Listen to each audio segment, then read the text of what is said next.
आदाब, मैं हूं मोहम्मद साद और आप देख रहे हैं न्यूज़ मैक्स। और न्यूज़ मैक्स के इस खास प्रोग्राम में इस वक्त हमारे साथ मौजूद है तीस्ता सतलवाद जी, और इनसे हम बात करेंगे जिस तरीके से आज जो पूरा मॉब लिंचिंग को लेकर जो कैंपेन चला और ड्राफ्टिंग कमेटी ने जो आप लोगों ने लॉज वगैरह पास कराने की बात कही, तो इन तमाम बातों को आप लोग कैसे देखते हैं, क्या उम्मीद रखती हैं सरकार से? देखिए, बहुत सारी चीज़ें 2.5-3 सालों में हुई जो देश को एक शर्मनाक तरीके से पेश होती है। हमारे समाज में नफरत फैलाई जा रही है और मॉब जो है, झुंड जो है, वो बहुत ही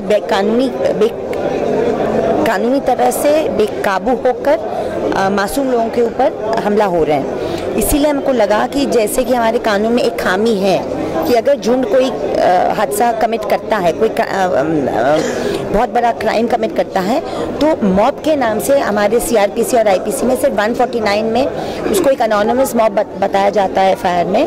और इसके पहले भी जैसे कि कहा भी गया कि कम्युनल वायलेंस बिल को लेकर एक कोशिश हुई थी।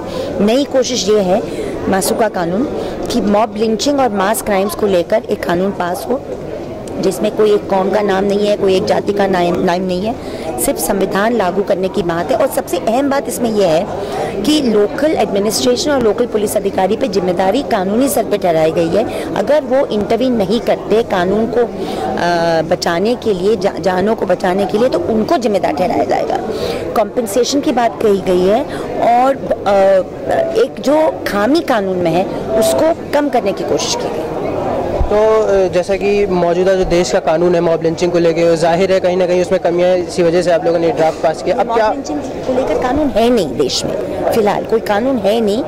आज सीआरपीसी एक इंडिविजुअल को क्रिमिनल मानता है। जब एक राइट का जब केस होता है तो सेक्शन 149 लागू होता है और मॉब को फिर आइडेंटिफाई करने में बहुत, क्योंकि हमने कम से कम 100 से ऊपर केस लड़े हैं, हमको पता है बहुत मुश्किल होते हैं फिर मॉब को आइडेंटिफाई करने के लिए।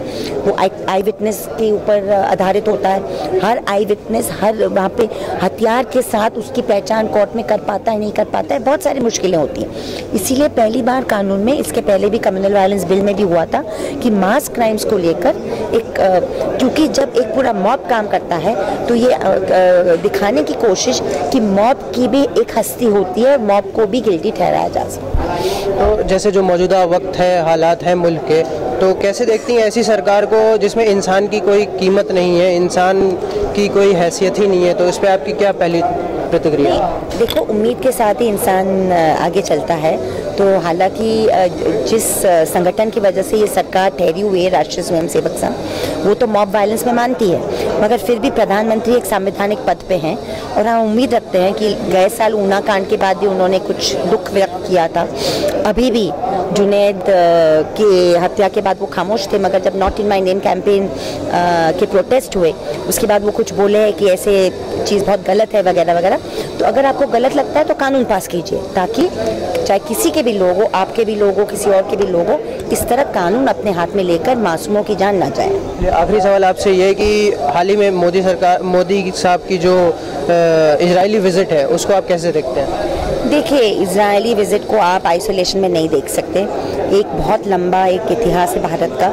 जब हम नॉन अलाइड मूवमेंट का एक हिस्सा थे, जब इजिप्ट के पंडित जवाहरलाल नेहरू ने एक नॉन अलाइड मूवमेंट बनाया था और फ़लस्तीनियों का सपोर्ट सदियों से हमारा रहा है, पैलेस्टीन स्ट्रगल से महात्मा गांधी से लेके बाबा साहब अम्बेडकर के साथ। तो मैं मानती हूँ ये जो एक शिफ्ट हो रहा है भारतीय फॉरेन पॉलिसी में, उसको हम बहुत निगरानी और इससे देखना चाहिए। और ये भी याद रखना चाहिए कि इजराइल के अंदर भी ऐसे ताकतें हैं प्रोग्रेसिव जो पैलेस्टीनियों के साथ देती हैं।